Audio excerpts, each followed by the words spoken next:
So I started trying to find those girls to see what was that, and did they have a school, and was there ever a school? And a few years after that, my 40th high school reunion started looming. I'm class of 77 from New Rochelle High School. And I started talking to friends who didn't have any idea there was ever a school. And I found two that knew the story. And we started talking to Sheila Green. How old were they? And they're my age, almost 60.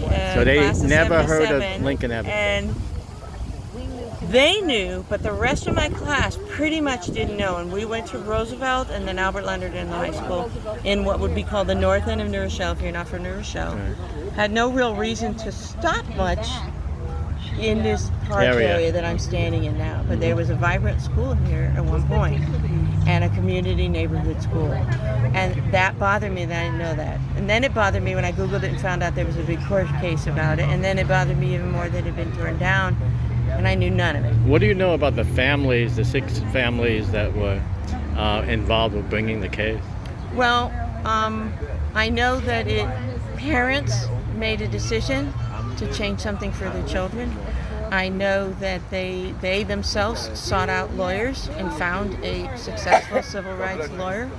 And so to me, it's an incredible story of parent empowerment. So I got very attracted to that because I'm a parent. You've been working on this for 3 years, and I think that It was actually just under 2. 2? Just under 2, actually, since we started shooting. We started shooting October 21st, 2017. What's one of the most fascinating discoveries that you came across, because you started this in search of that history, and people didn't know anything about it, but what are some of the most interesting things that you discovered?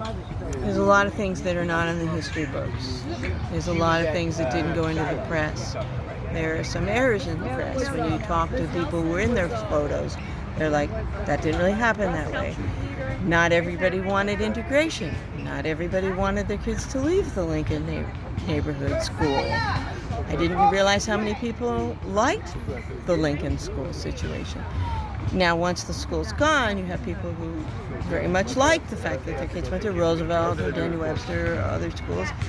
But during this time of crisis, you're talking 59, 60, 61, leading up to the decision on the case, this city was torn apart, and I had no idea. That was the biggest learning curve for me and education for me. What do you want people to feel, do, see, or be after they view your documentary? People outside New Rochelle or inside New Rochelle? Inside, both. Okay. On different levels. I want them to know their local history and own it, warts and all, and the glories.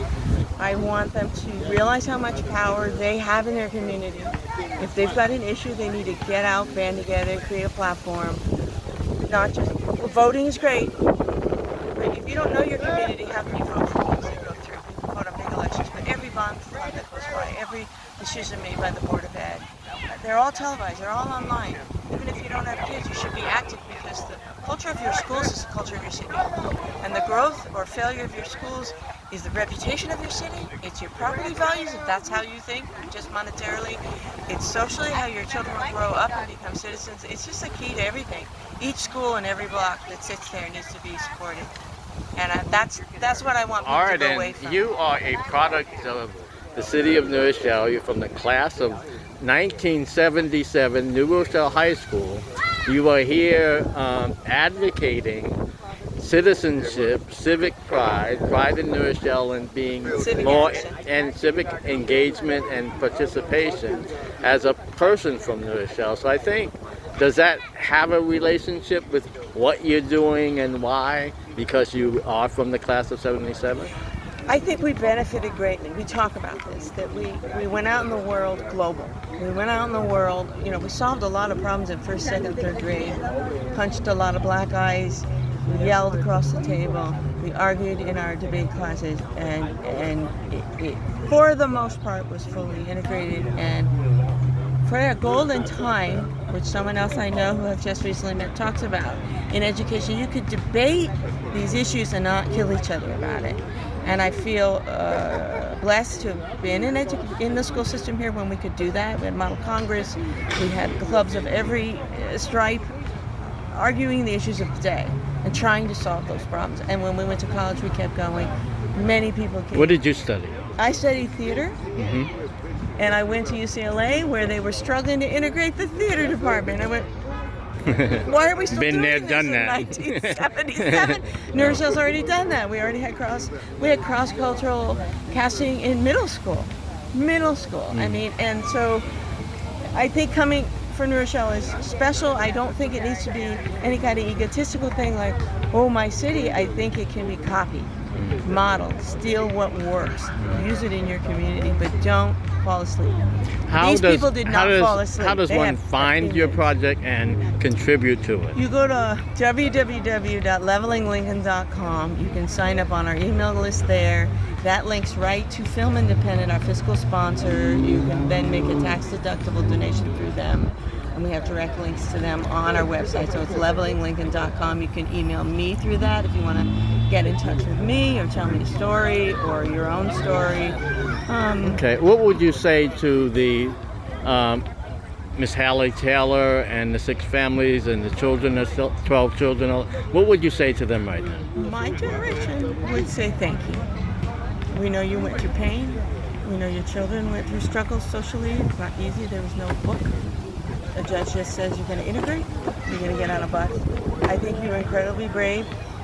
Not everything works out perfectly, but I'm grateful, and I would say thank you. I would say thank you to the 12 children. I would say thank you to the 6 families. And I do say thank you when I find them.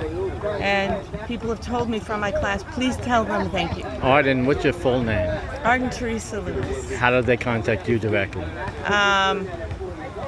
ArdenTeresaLewis@gmail.com would be the best way to direct me. Yes. I'm on Facebook and Instagram, but if you Thank really you want... so much for the impetus to reflect and do many other things, because that is part of your purpose. Thank you. Start a conversation. Thank you.